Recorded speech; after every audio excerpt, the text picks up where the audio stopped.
اے ماں مجھے نیند نہیں آتی، مجھے اپنی آغوش شفقت دے دو، میرے ماتھے پر لب محبت رکھ دو، مجھے میٹھی لوری سنا کر میرے سارے غم مٹا کر اپنے سینے کی ٹھنڈک میں چھپا لو۔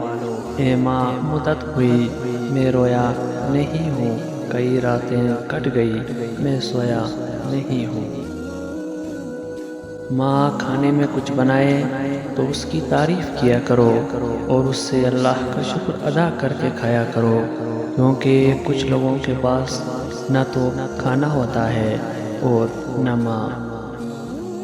جب ہمیں بولنا نہیں آتا تھا تو ہماری ماں بولے بنا سمجھ جاتی تھی، اور آج ہم ہر بات پر کہتے ہیں ماں چھوڑو آپ نہیں سمجھو گی۔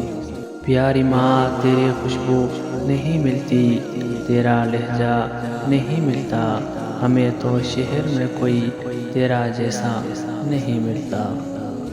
مجھے سب یاد ہے کہ میں جس طرح سے پلا بڑا تیری گود میں، تیری شفقتوں میں ہوا جواں۔ تیرے پاس حرف دعا تو ہے، میرے پاس کچھ بھی نہیں ہے ماں۔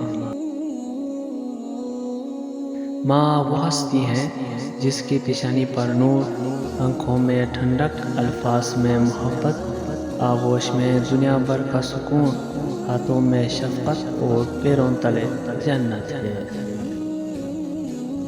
چند بچوں کو پالا تھا ماں نے جتن سے، ممتا کا صلہ پھر بھی ضعیفی میں نہ پائی۔ ہر چیز تقسیم ہوئی باپ کے مرتے، ایک ماں تھی جو حصے میں کسی کے نہ آئی۔ کتنے بھی پرفیوم لگا لو تم، لیکن جو خوشبو ماں کے دوپٹے سے آتی ہے اس کی بات ہی کچھ اور ہے۔ لوگ کہتے ہیں کسی ایک کے چلے جانے سے زندگی رک نہیں جاتی، لیکن یہ کوئی نہیں جانتا کہ لاکھوں کے مل جانے سے بھی اس ایک ماں کی کمی پوری نہیں ہو سکتی۔